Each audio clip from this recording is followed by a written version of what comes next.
What's up, enthusiasts? It is your boy Rob back with another video. Guys, the Punisher is playing D&D. Let's check this video out.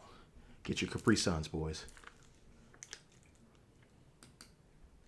I don't know what Dungeons and Dragons. Like I don't. It's like a game, but like you imagine you're like in the game, right? Yeah, kind of. I mean, it's just a collaborative storytelling with some characters. And you tell the story. Yeah, I'm a dungeon master, so So I don't know who this is. Deborah An. I don't know who she is. I don't know why she's got the status to be on here promoting D&D. Maybe she's a damn good DM. I'm not going to doubt her. Neither should you. She may be able to give me a run for my money. I hope that she's a DM that's been playing for longer than just 5th edition. There are so many DMs coming out of the woodworks pretending that they have been blessed by the D&D gods and they have leveled up when they have only played 5th edition. And I just feel like, you got to have a little more street cred, guys. I mean, if you hadn't played at least 2 editions, you don't need to talk. And I don't mean like this 5.5. I mean like you had to have at least cut your teeth on the 4th edition. Now myself, 3.5 kind of guy, I still bow down to the advanced D&D players, the OGs to the game. So let's just see what she's talking about. Let's see what's going on. generally I've written an arc and created a world, and then players explore it. And I make calls as to like how difficult it is to climb a wall or fight a monster or that kind of thing. And so if you say this is a real difficult monster to fight, then you've got to come up with a different way of fighting it. Yeah. Dude, it's crazy to think that like, and maybe this is Jon Bernthal. I can't remember his last name, but I'm just gonna call him the Punisher. We're gonna call him the Punisher for the rest of this video. It's just odd to me that like he has like no clue. He's like, what is this D&D thing? Like, how does it work? You're playing make-believe? Like, I would just think at this point in the game, everyone knows, for the most part what D&D is. Like, they know that it's like a collaborative storytelling kind of a game. So, or, either it can just be like how hard you hit it and how long the thing goes, but it might be how do you negotiate your way out of it? If you can't actually kill a dragon, but it's going to eat you, how do you tell it not to? So there are other kind of checks that you can do, persuasions and deceptions and intimidations. And then you decide whether you beat the dragon, the person beat the dragon. Yeah, there are stats. There's a lot of math. Bro, he's like that can make clueless that on happen, it. But like, God damn. You want to play D&D? Uh-oh. He's feeling it. He's feeling it. It's time to level up, boys. I mean, I'll try. I mean, what do you think? No, I'd like be able to do literally it? right now. I'll try it. Sure. All right. Look at that smile on his face. So I remember I had that you've smile got a bow once. strapped to your My back, first game, I had that smile. sword and a dagger at your hilt, right? So you're walking through the woods. It's dark. It's at night. Almost no moonlight is coming through. You hear a crack off in the distance. Something large stepped on a branch. What would you do? First thing, how far away is the crack? Give me a perception check. So then you roll dice. Woo! Like, listen, come on, bro. Who would have thought about like how far is the crack? How far is it from me? Come on. I think he's pulling our leg. Or is it pulling our arm? What's that saying? I don't know. It's one of them. But I think that's what he's doing. I think he knows what D&D is. How perceptive you are. Let's say you roll a 13. Okay. And you're pretty perceptive, so you have I a wish plus they would have 3 had dice. to that. That's 16. Wish they would have had some dice. So I know, okay, 16, that's pretty perceptive. You think it's about 20 feet away. Okay. So she should have. So this is actually perfect because it's like, I think they should have had dice, but the simple fact that they kind of forego like having a player sheet and having him rolling up characters and all that stuff. Because this is how, before I played D&D, before I knew what D&D was, we used to just call it the zombie game, and we used to just make these like, these what-if scenarios, hypothetical questions, and then we just put you down into the area, and we just talk through it, no dice, and then later on we got like a D6, we'd roll a D6, and we kind of it was just like run from zombies the whole time. And this is because we had no food, no money. We were just, high school kids sitting at my homeboy's house over the summer. Then that's how we had to do it. And that's way before I knew anything about D&D really, as far as other than just a name. But I like how this approach, because with this approach, when you take out the paperwork, people are far more receptive to trying things like this. When you slap that paper in front of them and say, okay, this is going to take us about 30 minutes for you to get a fully fleshed out character, they kind of retract, but this is good. This is a good approach. It's about 20 feet away. Mm-hmm. I think I take out my bow first. Yeah. You take, so you It's take like, a bow, take you're that ready, bow. you're aimed. It's like, you're you know he's the Right Punisher. where You know he's the spots bullet. go. Yeah. Okay. Who's holding the bow like creeping this? Towards you, Like, suddenly oh, you a little bit of take out eye my bow, shine in bro. the darkness. You see an owl bear. This is a 10, 15 foot tall monster. It looks like an owl, but it has the body of a bear. It opens its beak and squawks at you. Bro, he is. What do you do? He is all in. Have I ever met an owl bear before? Like, our owl bears. Oh, I love We it, could do bro. it in a history check. I love so this it. is D&D. You're playing D&D. I mean, a history check. So a history check would be like, in your past, in Yeah. your history, have you experienced so how this do I check? before? Yeah, let's So you check would roll that. a dice. Let's say Okay. you have a low history. You roll a 13, but you have a -3. That's a 10. So no, you've never met an owl bear in your life. You have no idea whether it's threatening or not, but it is squawking at you. I'd be like, yo, are you my friend or are you my foe? Fantastic. You speak to it. Yeah, I try. Give me an animal handling check. So you'd roll another one. So this is we kind of see based on your character sheet that you've created, you're going to be good and bad at different things. Who I create the sheet? You could, or I could, or you could get a pre-made sheet, Why that don't kind you of just thing. make your sheet that you're great at everything? Because, you know, if you're a wizard who's in school studying books to learn magic, you're probably not spending that much time in the gym. Versus if you're, you know, a knight who goes. Dude, so this video has 1 million. She's got 1 million. It's got 1 million subs.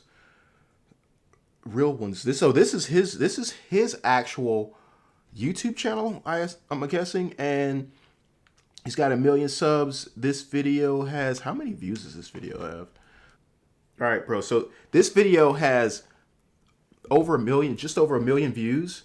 My dog's gonna be barking because mommy's home. Mommy is home. The dog is barking. My Capri Sun's getting low. I think there's 6 ounces of juice in these things. It's not enough for a big boy like me. Even though I'm saying Capri Sun, I'm actually drinking a Kool-Aid Jammer. So just as good. This is a tropical punch. I'm enjoying the flavor. I've never been a tropical punch kind of guy, but it's getting me through this video.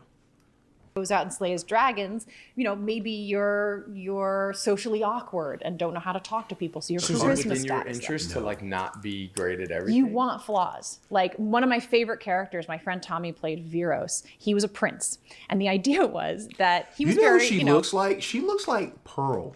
Are you guys familiar with the YouTuber? I think her channel's like Pearly Things or something like that, but her name's Pearl. She looks just like her. I'm like, they could be like sisters. He'd been kind of pampered his whole life, and everyone always laughed at all his jokes and said that he was wonderful and handsome. But he's actually not that funny, and he's not that handsome. He just has been sheltered.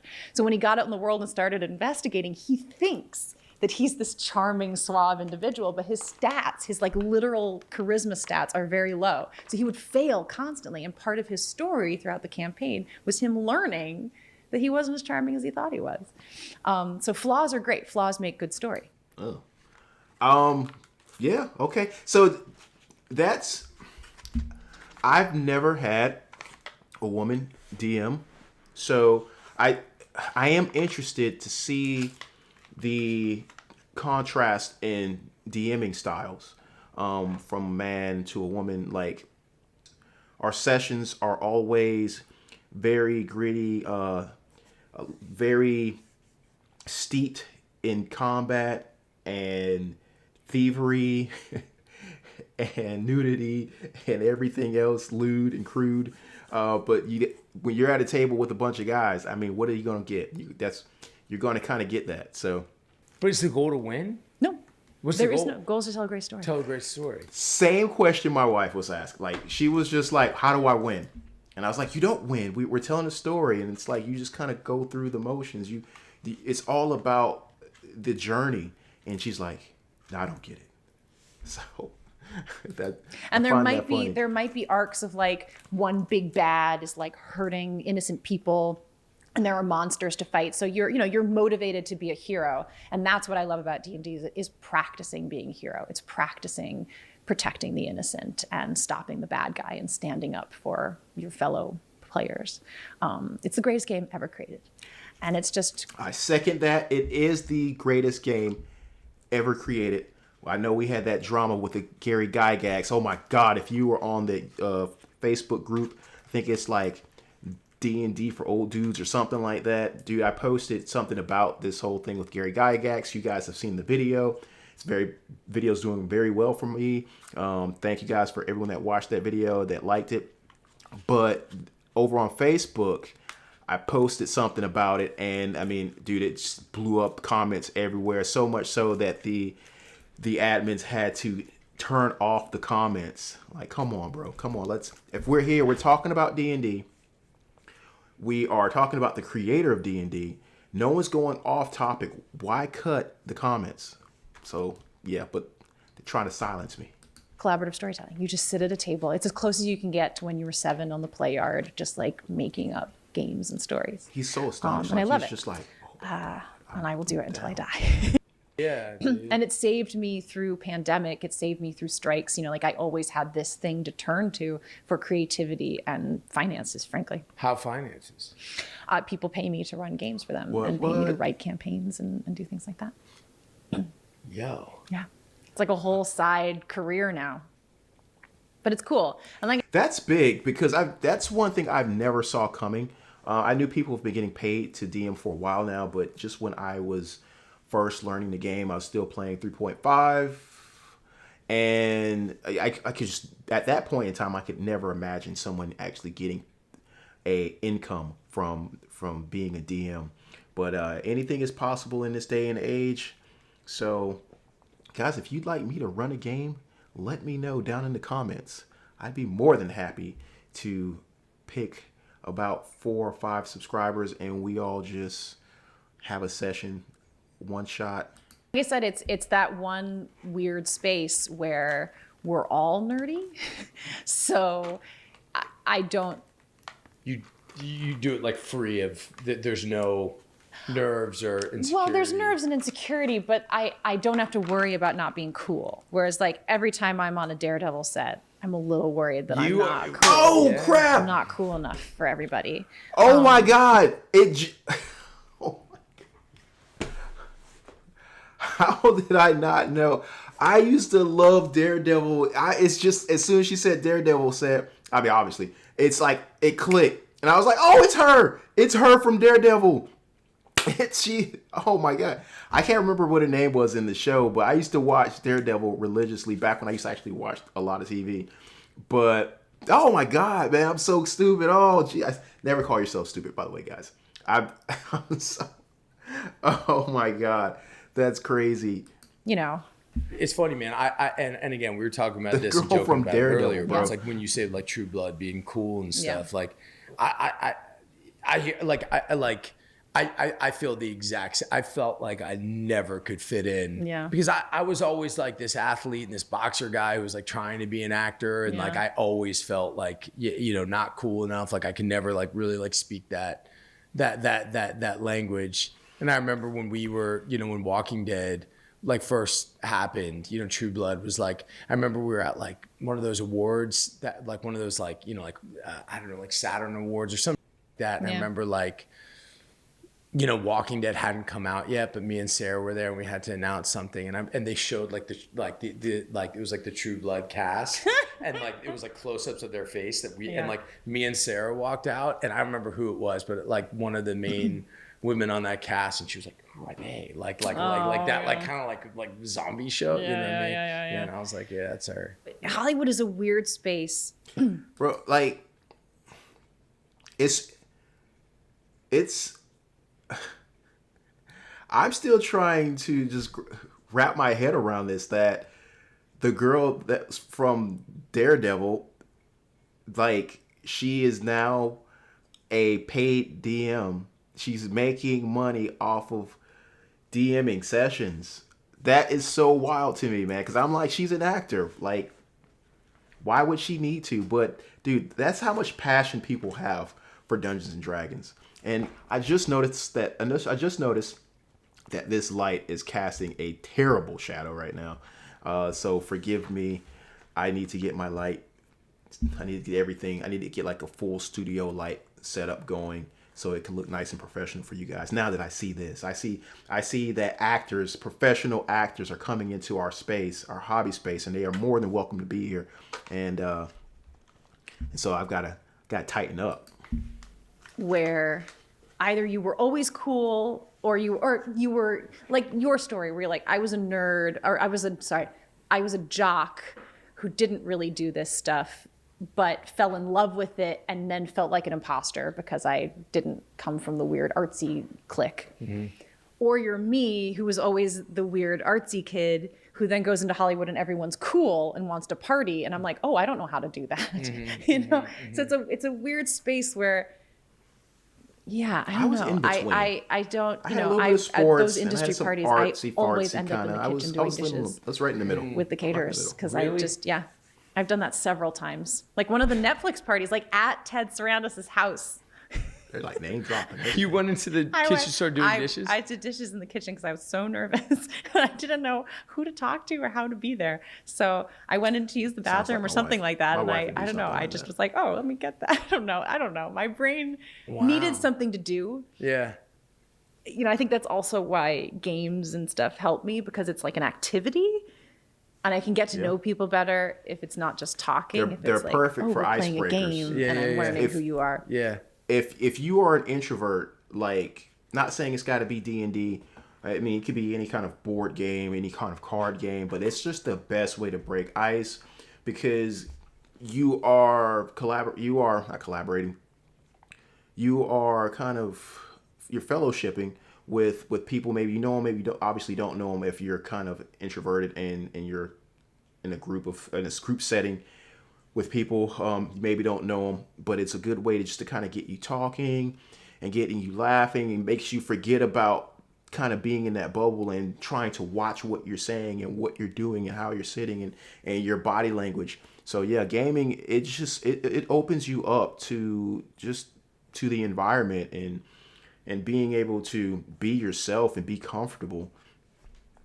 So there's something about like, oh, I need to do something like helpful for the world right now, instead of just standing at some fancy house pretending that I am fancy and belong. Yeah. I don't know. Those things are getting easier. I mean, like, I avoid them because I just want to be with my kids if I have time, but they're getting easier because I feel like I know people. Like I get to see old friends, you know what I mean? I don't know very many people. Yeah. That's another downside of being introverted in this industry. Yeah. I don't tend to hold on to those relationships very, very well. It's tricky. All right, guys. So that was the video. Go over and give Real Ones a like if you're kind of into that stuff. You're going to be sitting there with the Punisher. I mean, talking to, I guess, other celebrities, obviously. Looks like the kid, what's his name? Shia LaBeouf. And obviously he's got the girl from Daredevil. I call her girl. Her name, what is her name? Her name is Dorothy Ann Wall from Daredevil, you know. So surprised, I didn't know she played D&D, and I damn sure didn't know she was getting paid to DM for people. But I could see paying for that. That would be awesome to have that experience. Guys, if you ever paid for someone to DM a session for you, if you have, let me know. Tell me if it was worth the money. And guys, if you haven't liked the video, go ahead and like it. This was a really fun one. I enjoyed myself. I hope you guys enjoyed it. Subscribe if you haven't subscribed already. And as always, I'll see you when I see you.